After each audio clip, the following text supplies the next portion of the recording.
You have found us, the #1 podcast for you who get up every day and get after it, bringing fitness to those around you, sometimes whether you know it or not. We're talking about risk fitness, wealth fitness, emotional fitness, health fitness, all the ways that we keep people fit. Full circle coming next.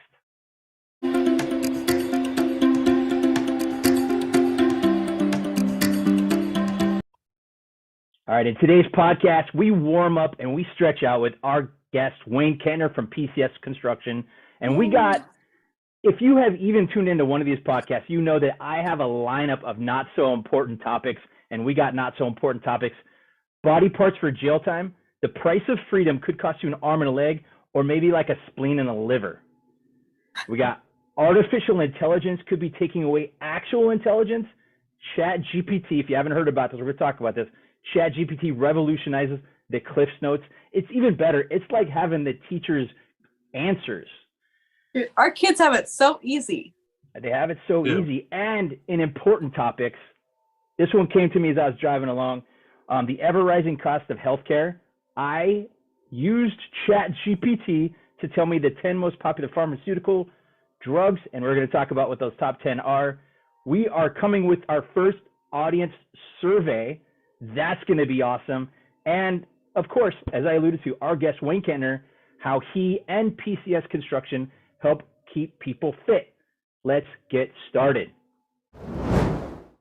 As I alluded to, we have our guest today, Wayne Kentner. And what we do with our guests now, you know, we want to warm them up. We want to stretch them out. You know, there's no don't jumping right into this podcast. We need to warm up a little bit. So what we do, Wayne, is we get you warmed up for your podcast debut by asking you a series of would you rather questions, just to kind of break the ice, to get to know you, and maybe make fun of you a little bit. Are you ready for this? Will this warm up? Totally ready. All right, Kim, why don't you take it away? All right, here we go.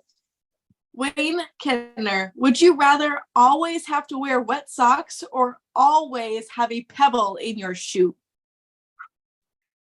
I'm going to say a pebble in my shoe because I hate the smell of wet socks and shoes. It's probably one of the most disgusting mold smells ever created.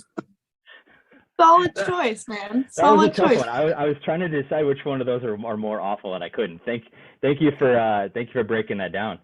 Yeah. All right. Number 2, would you rather have a permanent unibrow or no eyebrows at all? Well, if you just saw me shave my unibrow like 2 days ago, I would still pick unibrow because it's no eyebrows are odd for me. You know what? Either would be very weird, so it's cool. Okay, I love this question. This next question is my favorite. Would you rather have a personal theme song that plays each time you enter the room, or have your own catchphrase every time that you have to introduce yourself? Well, I already feel like I have my own theme song. Great White sing this song called Wait, but it always sounded like it was Wayne. So every time you got it, I was like, look, it's my song. So for sure. But I would take both. I know that wasn't an option, but I'd definitely take both. I want a song and then someone announce me. Hey, what would be your catchphrase? Well, hard to say. I gave myself a nickname of Special K a long time ago. I don't know why would I nickname myself, but I just did. So I don't even know what it means. Hopefully it's not special. It's more like I'm unique. Yeah. I love that we have a Spicy K, a Special K, and then I don't know what I am anymore, but AK. That's fun. Okay. That was good. Yeah. Passed. So are you warmed up, Wayne? Are you stretched out? We ready to go? Let's go. Let's go. So here's what we got. Not so important topic number 1. I saw this one, man. This was massive clickbait. Totally sucked me right in. Anyway, the headline, let me find the headline here. Okay. Massachusetts bill allows inmates to swap organs for less prison time. Let me break this down. So there's a bill Bill HD 3822, it's irrelevant in this topic, but would establish bone marrow and organ donation program. If successful, it would allow those incarcerated in Massachusetts Department of Correction to get their sentence reduced anywhere from 60 days to 12 months in exchange for their bodily offerings, which may include a liver, kidney, or among other vital organ parts of the body. So, man, I saw that. I was like, oh my God. So I opened it up and I wanted to see, what this thing's about. And one of the critics of the bill says, this is impossible in a context of a tie to punitive sanctions and the ability to impact them via a donation. And I don't know if that was good or bad. Yeah, my personal choice. My personal thought is I always like personal choice. But looking at it from a just human standpoint, what happens when these surgeries start killing people or something starts happening, trying to give someone life? Because there's always, as we know people right now that need a heart, need kidneys, need livers. And I love the theory of it because I really don't know if it makes the criminal a better person or someone we should let go out to the public. So I don't know if I really like the reduced sentence. Why don't we just let it be okay that they can donate? They can volunteer to do so. And not have to. But it's kind of like atonement for their crime, right? I'm finally going to do some good in this world for the bad that I have already done. I think it would be more than fair to ask it or force it. I don't know what's the right word to issue this only upon those that are already on the death row. Like, right, you're already penalized to death. So let it not be in vain. Let's go ahead and make some use of your organs in that way. I wouldn't necessarily be putting that for every person that's been behind bars. I like, Kimberly, your idea. I mean, I like that. I feel like I've never been on death row, but I feel like if I were to die, I would want to be able to help someone else, good, bad, or indifferent. Now, being the patient on the receiving end, isn't there a little bit of like, I have someone who killed somebody's liver? Heart?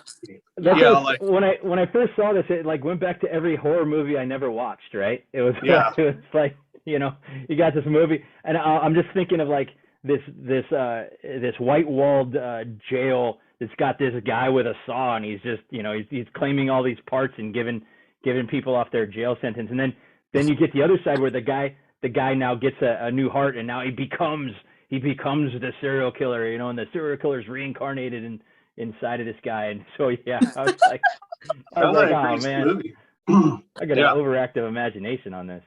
Man, I got a playwright. I just in like 4 seconds I just came up with an entire movie in my head. It's amazing. It's an amazing movie.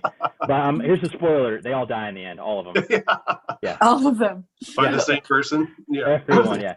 Every single one of them dies in the end. So that's how it is. Wow. Anyway, super weird. But like I say, I think the most important part is what this critic said was, this is impossible in the context of a tie to punitive sanctions and the ability to impact them via a donation. So she really summed that up. She said what we're all thinking, I guess. I don't think I've had enough coffee to fully comprehend that sentence. I have read that several times, and I don't know if that's good or bad, but I don't think punitive sanctions can ever be good. Yeah, this topic is too heavy for me. I officially pass. I don't know what to say. I think we're all passing on this one. But hey, here's one you can't pass on right here, because this is the future. ChatGPT. Have you guys heard about ChatGPT? Yes. Yeah, ChatGPT. The GPT stands for Generating Pre-Training. Anyway, it's a nonprofit group that was funded by wealthy tech peeps like Elon Musk and Sam Altman. Who's Sam Altman? He funded Airbnb, Reddit, Dropbox, a couple of things that you probably heard of before. Anyway, I saw this article the other day that artificial intelligence is taking the place of natural intelligence with many college students. So, I know, Wayne, we've talked about ChatGPT. Kim, we got involved in the conversation on ChatGPT before? Only because you have brought it up before. Yeah. That's so here's ChatGPT in a nutshell, right? I'm gonna use my version of ChatGPT. It's everything you wish Google was. Now, when you go on Google and you ask Google a question, it gives you a bunch of articles, and you got to read a bunch of articles. ChatGPT, and I'm using ChatGPT 3.5 in case some of the 6 listeners are tech peeps. 3.5. Anyway, you ask it a question and it gives you the answer. You don't have to click on another something. You don't have to do anything. You get the answer. So it responds to all types of writing, theoretical essays, mathematical solutions, and stories. It composes college-level essays. Wow. Yeah. The thing's super cool. Sounds awesome. Yeah. So there's some concerns with this ChatGPT, though. This thing's awesome. I'm telling you what happened when ChatGPT first came out. It has the record for the quickest to get to 1 million downloads. Even faster than Angry Birds. I didn't think anything would beat Angry Birds, but even faster than Angry Birds. Well, it's the same people downloading it. That's why. Yeah, exactly. So there's some concerns with this, and I was kind of poking around through the concerns. Some of the concerns raised is that it could replace journalists and programmers because it does theoretical essays. It does. Why are we surprised? We've been replacing jobs for years with technology, right? So now we're able to replace more industries with technology. I mean, it's just insane. We have kiosks to order our food. You can get your menu by snapping a photo of the QR code at your table. You can. When you go to Walmart, you don't have to talk to anybody. You can check out yourself. Amazing. Right? That was the world's most amazing advancement, is self-check at Walmart. Maybe not anywhere else, but self-check at Walmart. I like to use self-check at Walmart. I use it, but it's one of those things where you're like, I feel like I'm doing the store a favor more than I'm doing myself a favor sometimes. Yeah, exactly. Yeah, they get to continue to cut costs. Yeah. So, excuse me. So I was doing some digging as it relates to some of the interesting studies.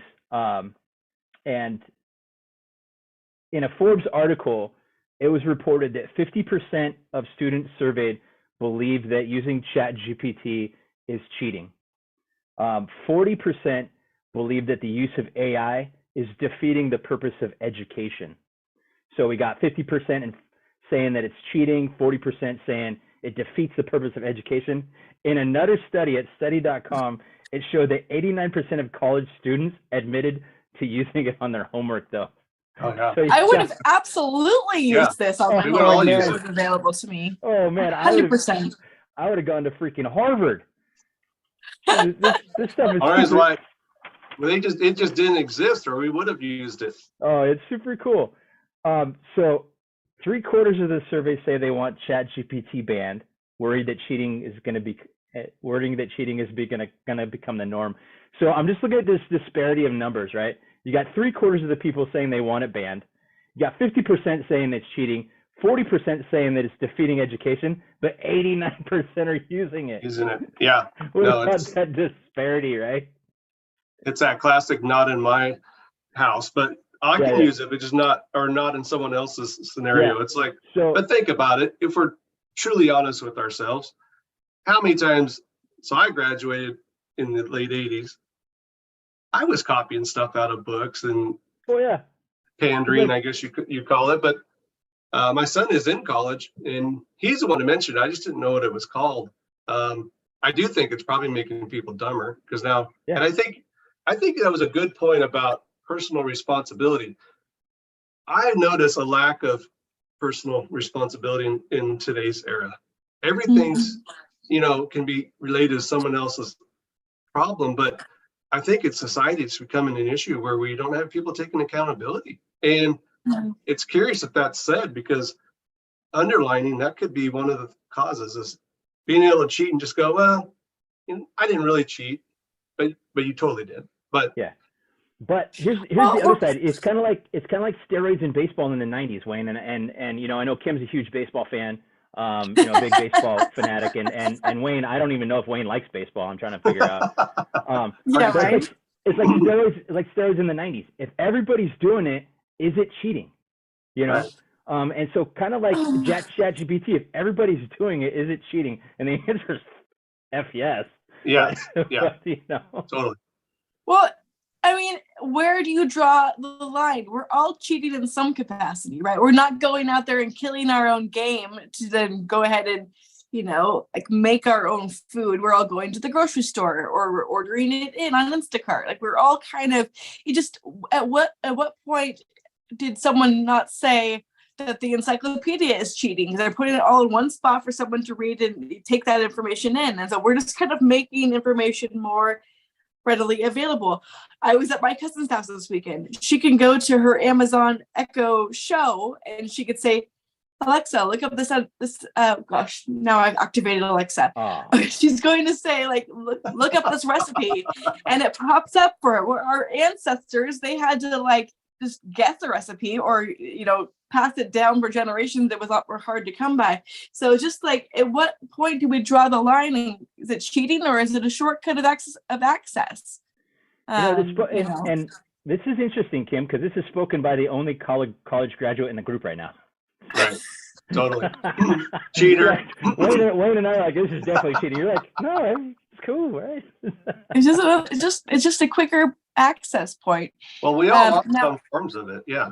Yeah. We all I totally agree. I like to do some digging into a lot of the topics, especially when they're somewhat controversial topics. So I went to a couple of clients of mine, because I work with a lot of many high-end clients, several, of rich mahogany and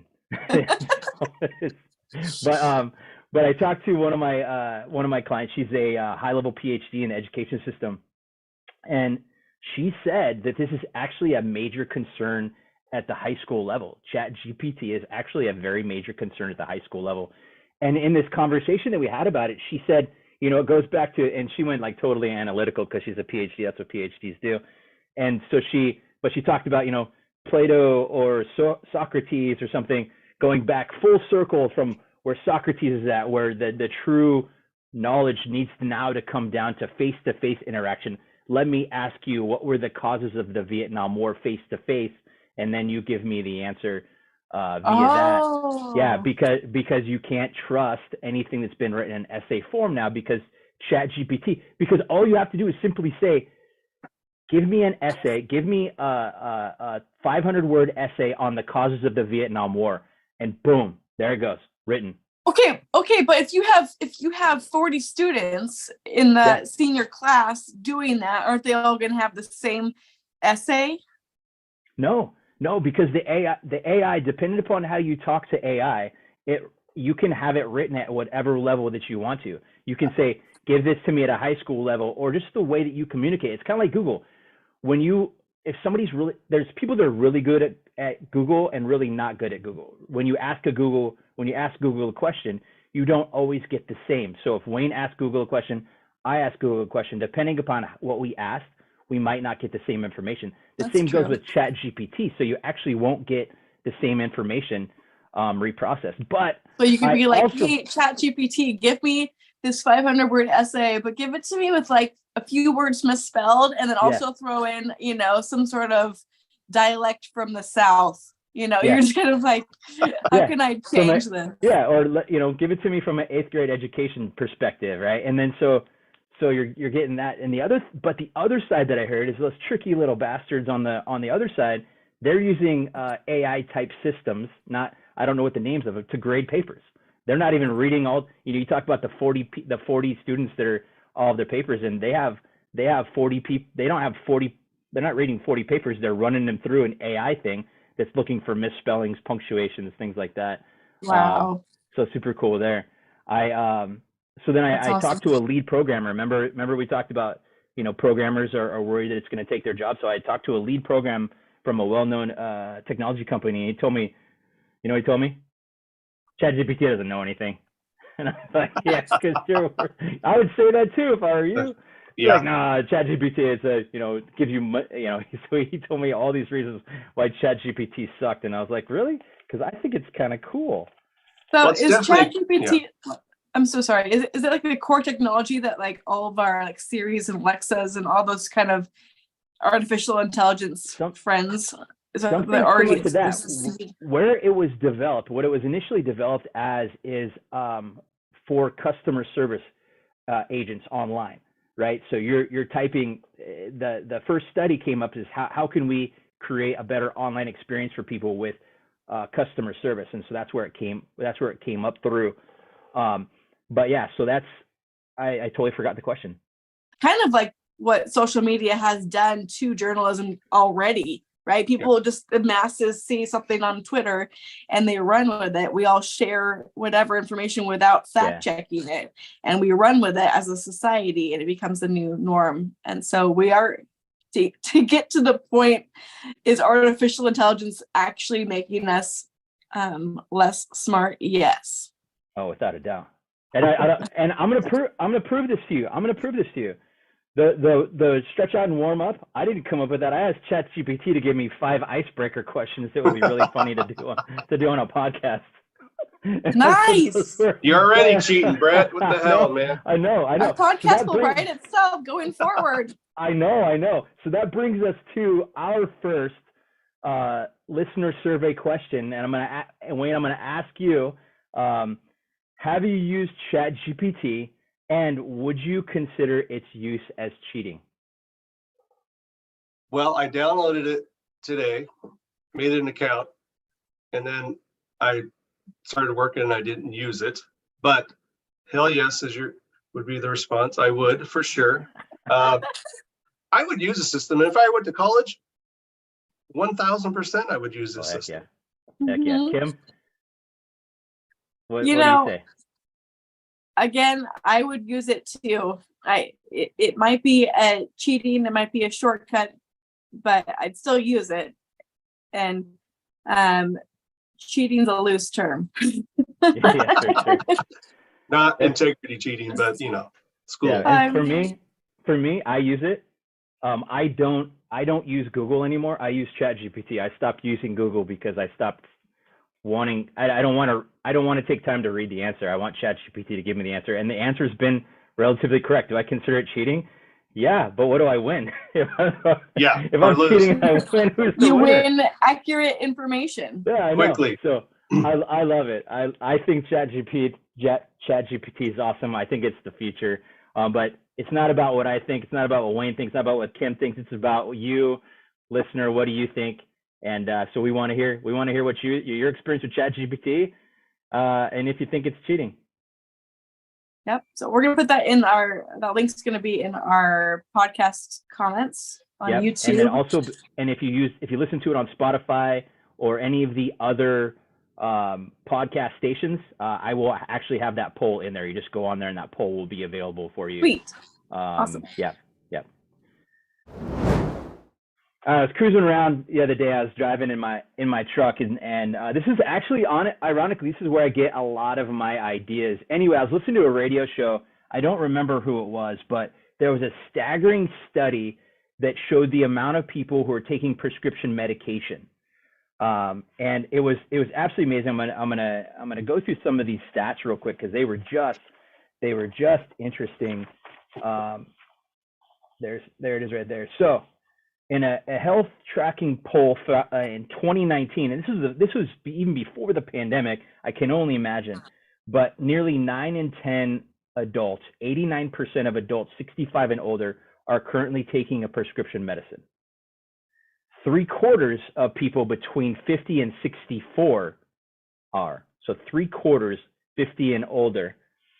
51% between 30 and 49. And in the largest growing segment is 18 to 29-year-olds. It's 38% and growing. And so I thought, you know what?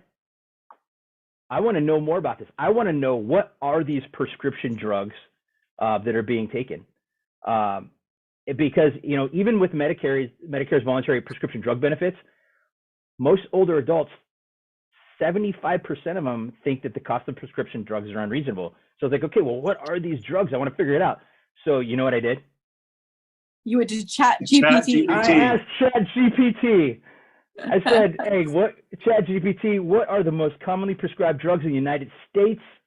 And they said, Brett, the most commonly prescribed drugs in the United States can vary from year to year, But according to data from the IQVIA Institute for Human Data Science, the top 10 most prescribed drugs by prescription in 2020 were, and so not to necessarily go through all of them, but the number one is generic Lipitor. That treats high cholesterol and prevents cardiovascular disease. Number two, it's to treat underactive thyroid gland hypothyroidism. The next one, ACE inhibitor to treat hypertension and heart failure. The one after that is a bronchodilator used to treat asthma and other respiratory conditions. Metformin used to treat type 2 diabetes. And we're in the top 5 now, and the rest of them are all to treat gastrointestinal reflux disease, high cholesterol, cardiovascular. That was a receptin blocker to treat hypertension and prevent stroke. Diuretic used to treat hypertension and edema. And so as I went through this whole list, 8 of the 10 of those are what I would consider to be lifestyle related illnesses, right? Yep. Hypertension, high cholesterol, even if you take a look at underactive thyroid glands, T3, T4, that might be on the fringe, or the other one would be asthma, but that could be on the fringe as well. But I thought, gosh, when you take a look at these, and 8 of the 10 of them are, again, lifestyle related illnesses, high blood pressure, hypertension, type 2 diabetes, high cholesterol, anxiety, and the rising cost of medications, how many can be lessened or potentially omitted through lifestyle changes? Better nutrition, better hydration, better rest, better movement, and so that was really kind of that moment to me when I was like, man, we got the rising cost of healthcare, and there we are with it. We have an unhealthy society that we're feeding pills to. We talked about Skittles earlier, like Skittles. So yeah, well, it goes back to, people are always saying eat whole foods, right? And yep. I didn't understand that. I was just dumb enough growing up that, if it was packaged like a healthy food, it must be healthy to me. And so I really bought into the shakes and the bars and all the things that come to you ready to go. This industry's done a great job of that. But it wasn't until recently, Brett, that I downloaded an app that was recommended to me called Yuka, Yuka, Yuka. And you can use this app to scan any products that you want to, like a bag of chips, a box of cereal, a meal bar, anything like that. And I'm starting to really see, finally, I'm starting to hear people when they say it's so much better to eat a real food, whole food, because when you're eating these things that are seemingly healthy, there's all these additives in there that are hazardous to our health in different capacities. And so it's not a shock to me to learn from what you're saying right now that so much of us have lifestyle, we could be preventing it, basically, these medications, because we're all eating processed crap, garbage. Yeah, and especially when it comes down to it, and the cost. I mean, that's the thing, is that the ever rising cost of medical care, when we look at some of these things that can be, now I'm not painting this with I'm painting this with a broad brush. There are some of those top 10 medications that people need, and I'm not discounting that at all, but I don't remember who said it, somebody famous that wasn't me, but had said that an ounce of prevention is worth a pound of cure.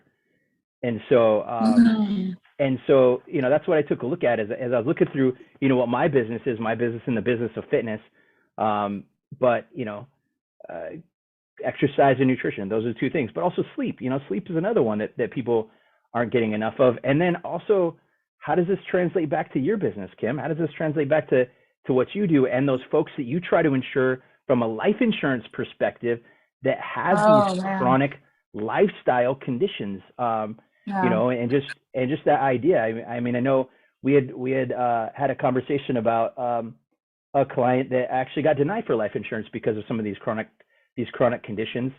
And the part that just breaks my heart is that they're all, so many, I don't want to say all, but so many are fixable with that ounce of prevention as opposed to looking for a cure. Yeah. Yeah, I really think some people are looking for a cure sometimes, opposed to Mhm. taking personal responsibility. And it's like, why does everything have to be a symptom of something nowadays? It's like, Mhm. I don't know, quick and Yeah. easy isn't the answer, I found out. Well, that's what I know. Well, Like even working with clients, even working with clients in the studio, I know quite often that we can get them lowered off their blood pressure meds in no time. The body naturally wants to be healthy. It just naturally wants to be healthy. And so, I've seen 3 weeks, 4 weeks of training, and making some small nutritional changes. People have been able to come off of their medications, which is anybody that knows me knows that, man, I am against pharma 1,000%. My goal, the goal of what I do is to put pharma out of business, and that's, I got a ways to go, right? Yeah, But yeah, one, that's but work to do, bro. one person at a but time. you're doing like good work though, like Coach. Honestly, on a day-to-day basis, you're doing so much good for your clients, just like helping them walk through, just small steps that can be taken to prevent future illness. To be walking, to be working out, to be eating smarter. Even like Tony Lane being sorry to be dropping names here, but he's a fantastic chiropractor in our local area that we hear these wonderful stories where someone comes to him with a slew of issues that they're even facing the idea of surgery or something, chronic medication for the rest of their life, and he helps walk them through a few things, and he can kind of, to your point, a couple preventative things to fix a pound of cure, or however you said that. I love that quote. So yeah, to sum that up, if you're out there, you feel like you're handcuffed to these medications, some of these medications that I named off, you don't have to take these medications, right? I mean, you do, but you don't have to sustain the use of these medications. Blood pressure medications are really just created so that you don't stroke out until you find a better solution, and that better solution is fitness and nutrition. So yeah, I can't stress that enough to everybody. So we are there. We're actually to the point of this podcast where Wayne fights for his bio. I mean, he fights for his ability to do his interview here. And so I don't want to take credit for this, I asked ChatGPT to give me 10 quiz questions on the most iconic American cars. Oh, come on. I'm not going to know any of these. These are iconic American cars. You got these. So I'm going to go back and forth, but in this one, you have the opportunity to steal. If they don't get the answer, you have the opportunity to steal. Okay. So I'm going to start. Don't use ChatGPT. You can't use ChatGPT for this one. No. Okay, I'll keep my hands here so I'm not. I will know. Okay, Wayne, I'm going to start with you. What car, first introduced in 1964, is widely considered a symbol of American muscle and performance? 1964? Yeah. Ford Mustang? It was a Ford Mustang. I was gonna guess that too. I'm gonna score a point. Well, hold that. Your chance is coming up here, Kim. I wanted to do an easy one for you. So I got Wayne 1, Kim hasn't started yet. I don't want to say 0. I say hasn't started yet. Yeah, that's rude. What car produced from 1955 to 1957 became an icon of the 50s and a symbol of post-war prosperity? Is this for me? Yeah. Can you say it again? No. What car produced from 1955 to 1957 became an icon of the 50s and a symbol of post-war prosperity? Oh, come on. Let's go with. When you go to a car show, everyone has one of these cars. Yes. And they all have torque thrust. They all have torque thrust on them. Every single one. Okay. Let's go with the. Oh gosh.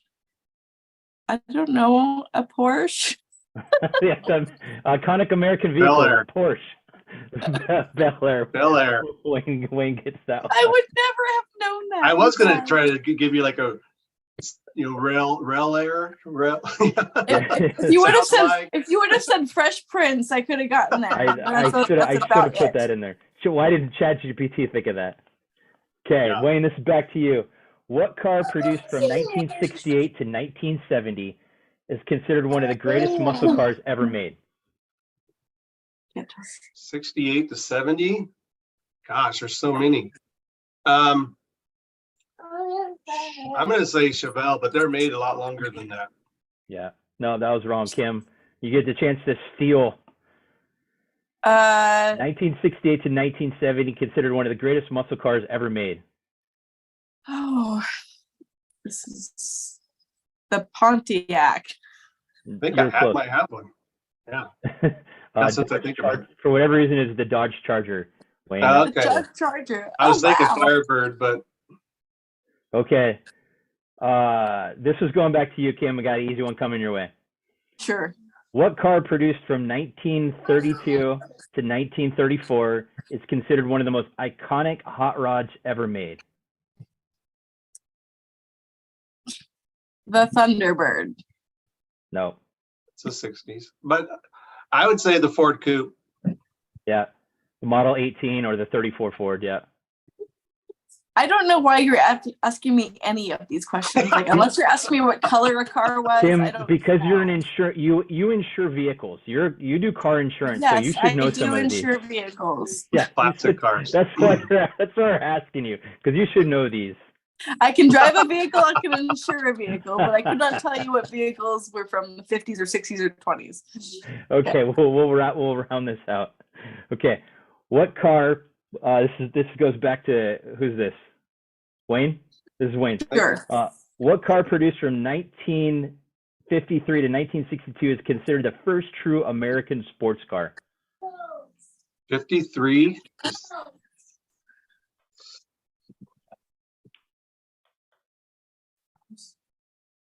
That one it's not coming to.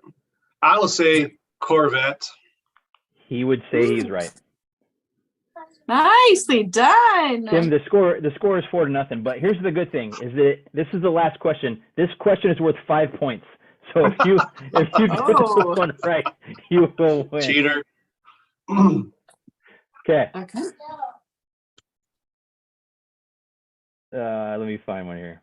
I was what car produced from 1964 to 1974 is considered a symbol of American cool and rebellion? And I will also give you the hint. It was also the vehicle and gone in 60 seconds. The Shelby. Shelby what? The Shelby Sounds like a GT. That's all them. You're there. You just haven't said the word yet. Shelby GT. Mustang? There you go. GT. She pulls it out in the end. I didn't think she was gonna get that. I didn't get 6 guesses, Brett. What the hell, man? The Ford Shelby GT 500. It was Elaine. Elaine. I like that movie. So Yeah. when you said the movie, that reference helped me. Thank you. Yeah, she got that, Wayne. So was there ever a doubt that I would win this one? I mean, really. It was just to build my ego, not yours. So thank you, Brett. Appreciate it. Yeah, for sure. Can you do the bio for this shattered ego over here? Oh, I would love to. Our dear friend Wayne Kentner is here in the house with us today. Wayne is the general contractor and owner of Peninsula Construction Services right here in the Pacific Northwest. He has been in business for over 31 years, nearly entirely family-run business, which is awesome. Him and his sons and other family members are a part of that business. They strive to take residential home building to the very next level. Wayne loves to create dream properties for himself and his clients, especially with investment real estate, to help grow a legacy. Wayne's interests include music, classic cars, which we've just really, no wonder that was our questions today. You guys share a common passion, obviously, in classic cars. I mean, that is entirely what I care about too. Since you're just kicking my butt. Motorcycles and spending quality time with his family and friends.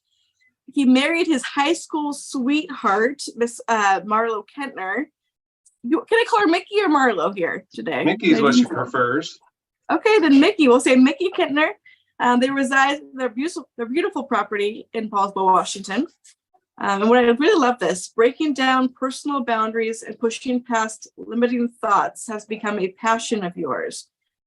Knowing you personally and professionally, I just say that you have done a lot of work on yourself these last few years, and I know you're not done yet. And I think that is just a testament to who you are, not just as a professional, but as just a human being, constantly working on becoming better each and every day and year. So I'm just excited to have you here with us. And without further ado, ladies and gentlemen, we have Wayne Kentner. Nice job, Wayne. Good job. Thank you. Yeah, you couldn't have done a better intro yourself. That was fantastic. So, so PCS Construction, you're in the construction trade, and so what we really want to understand is, how do you keep people fit in your occupation? So, this actually is interesting topic, because in construction, we do stay pretty fit physically. I know you probably got two parts of this question, but the one part that we don't get is we don't get the movement. We don't get enough movement. So we don't get the cardio part of the fit. But you find most construction guys are typically strong naturally, or can go do stuff that might make someone a lot, like go skiing and someone to be really sore, and we might not be because we're moving a lot. We just don't get the cardio to keep our heart rate up. But, with my clients, the fit part for me is always, because I deal with a lot of people that are older, looking to go into their retirement age. So the fit part I'm always looking for more is quality of life. Like, what can I do? So if there's a product I know out there that's going to be less maintenance for them, and they can go enjoy the parts of their life they really want to enjoy, or are they going to have to pull weeds and do yard work this weekend? Sure. I'm always going to push them towards, hey, this might cost a little more up front, but what you're buying is you're buying less maintenance in the future. So we're always looking. And when it comes to fit part, hopefully that allows them to go do the things they love, because I'm just speaking for myself. Yard work is not something I love, but I do love having a great looking yard. It's something I'm very prideful in, of having someone pulls up to my house and my house looks nice. Do I want to do it personally? No, but it will allow me the time to go do the things I want to do: skiing, motorcycle riding, boating, all those type of things that I find a thrill. So one of the questions we love to ask folks is, what are some things people can do to keep themselves fit? So in the way that this relates to what you do for your clients, I'm just wondering, what are your tips and tricks for your clients on ways to have, some low maintenance and or maybe some small, kind of not do it yourself, but some small things that they could do now for themselves in a really tight budget for just to keep their own property easier to maintain over the years. And I think this relates to car insurance and training, which is maintenance.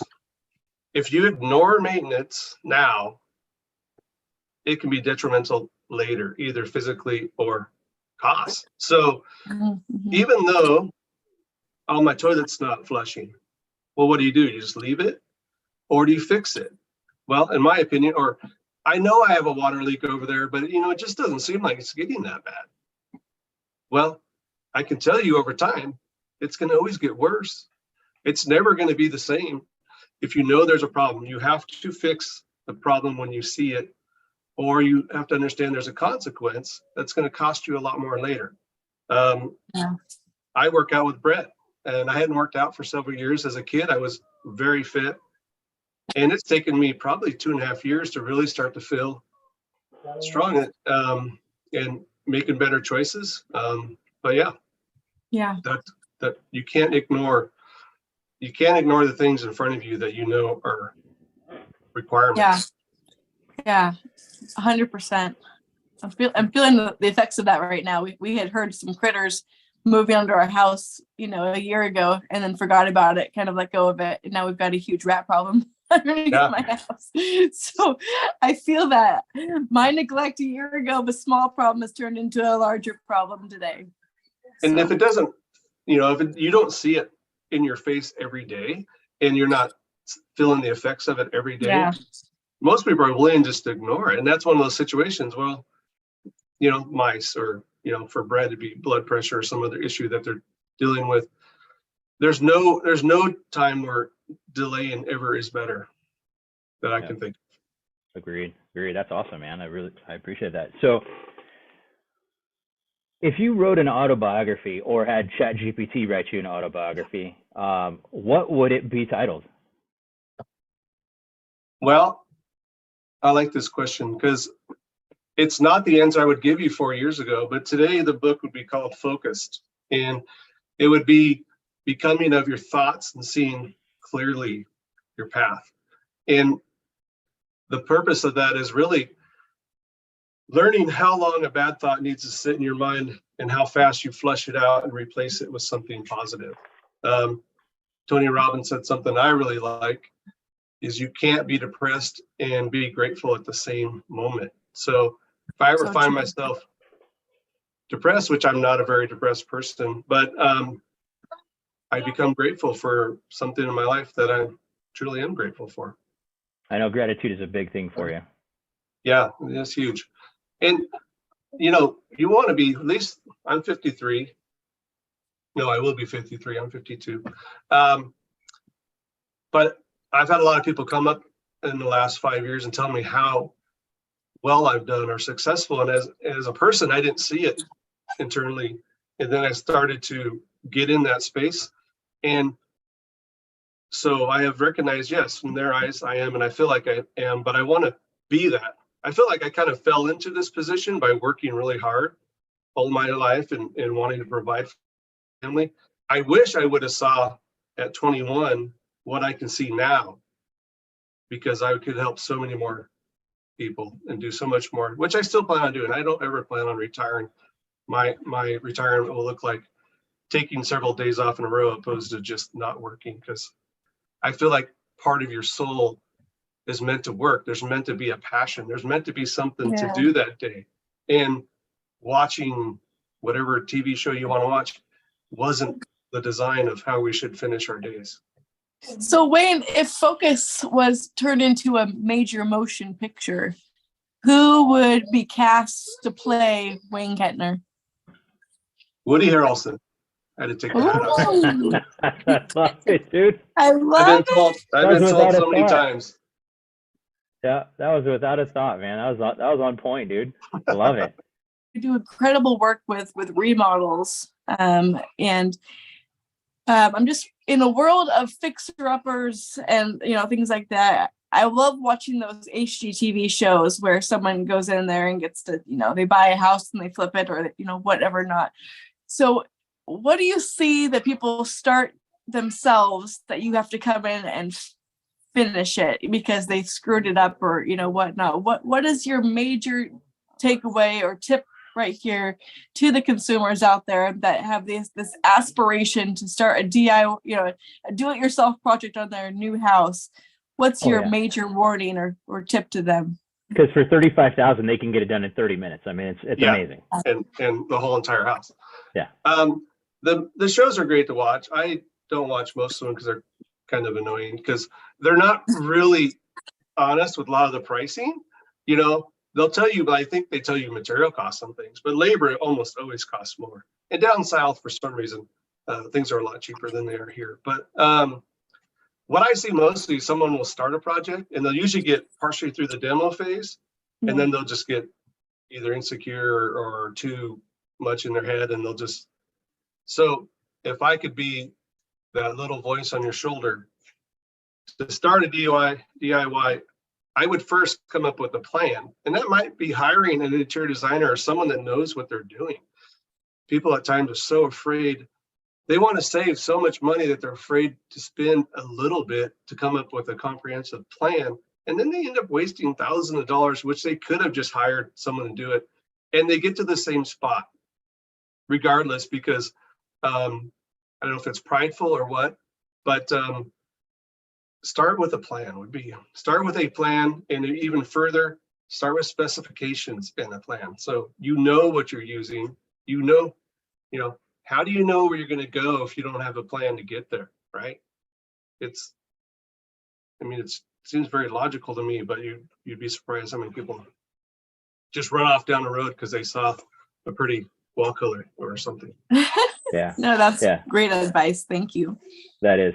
So Wayne, how could people get a hold of you? Somebody's got a project coming up. Somebody who was watching this episode was just about to take a sledgehammer to their wall. How can people get a hold of you?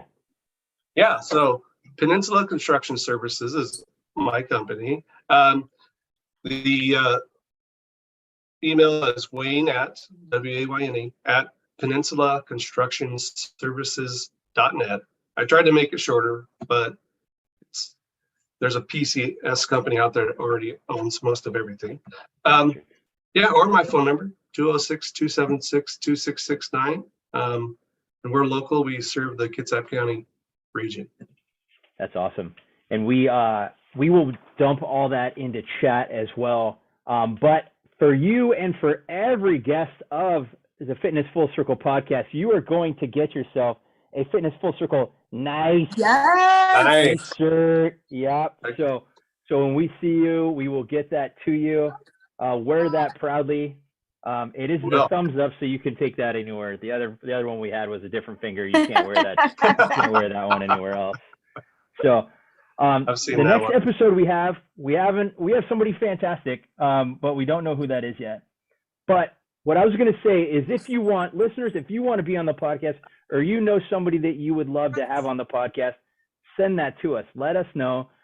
Heads them up first, so they're not weirded out when we ask about that. But let them know and let us know, and then we would love to get them on the podcast to talk about how they keep people fit as well.